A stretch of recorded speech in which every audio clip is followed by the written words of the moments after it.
Have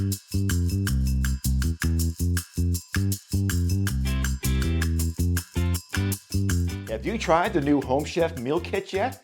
Not only are they convenient, easy, but they're delicious. Now there's no worry about having to get bored with these because they change out the flavors and ingredients every week. Now I was also curious about how the value works of these kits because they do feed 2 people, and these were $16.99 each. So I bought the actual ingredients that go in the kit for this pork dish, and actually it was $11 more, and no waste. This pork medallion with fig glaze starts by rinsing and patting dry the pork medallions out of the kit. We're going to season with a little kosher salt and some fresh cracked pepper on both sides.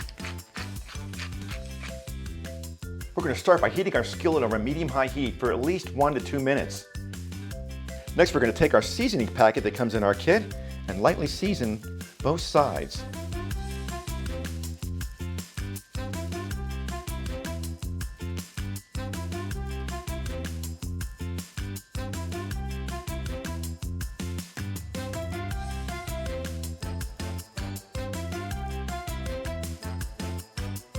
Next, we're going to add some oil to our skillet and swirl the coat well. And we'll place in our pork medallions, making sure you're putting them in away from you so you don't splash up any oil and get burned. I'm only going to cook 4 at a time. I don't want to crowd the pan.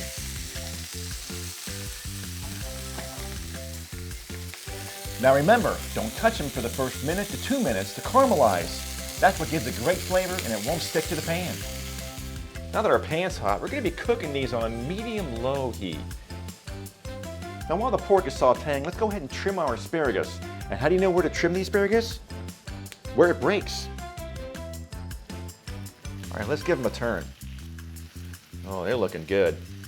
Smelling good too.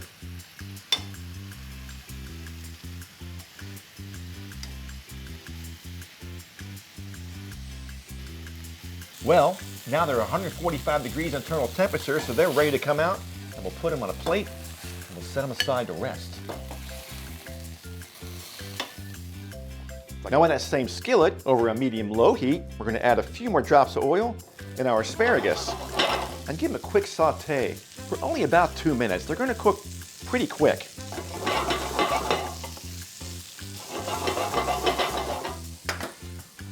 Season with a little kosher salt. A little fresh cracked pepper.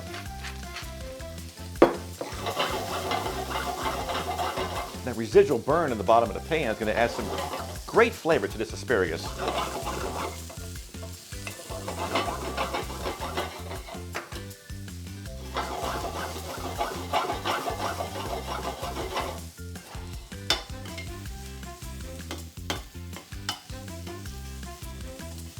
All right, these are looking good. We're going to put them on a plate and set them aside where they're going to continue to cook for another minute or so. You don't want to overcook your asparagus. Nobody wants soggy asparagus. Now to make our sauce, we're going to take the preserves and put them in a bowl. And we're going to add both packets of the Dijon mustard. Now the recipe calls for 1 tablespoon of water in the sauce, but we're going to enhance that flavor by putting in 1 tablespoon of white wine. This Chateau Souverain Chardonnay has been making quality wine since 1944. This Chardonnay offers aromas of stone fruit and soft tropical notes, layered with flavors of caramel and toasted oak. Their rich textures lead to a balanced, lingering finish. And our last step on the recipe is just to combine our fig glaze. It doesn't call for it in the recipe, but I'm going to put mine in a clean skillet on low heat for only about 30 seconds, just to kind of melt out those last pieces of fig preserves. And we're ready.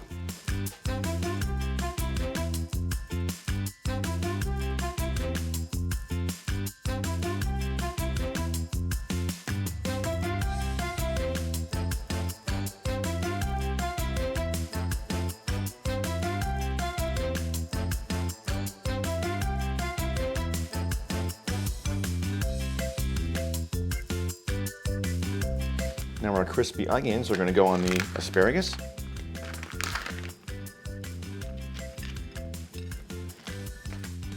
feta cheese.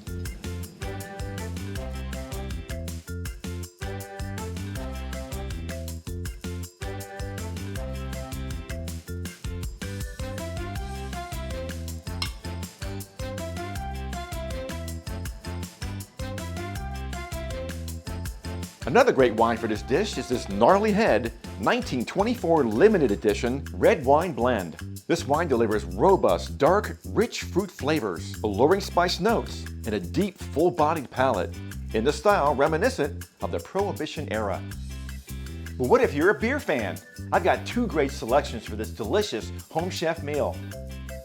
This Wicked Weed Pernicious pours a beautiful golden yellow with excellent clarity and persistent creamy white head.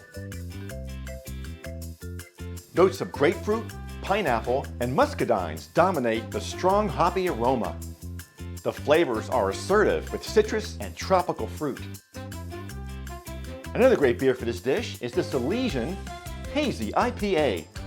This refreshing beer has a tangled chemistry of mild haze, low bitterness, and an explosion of hop aroma.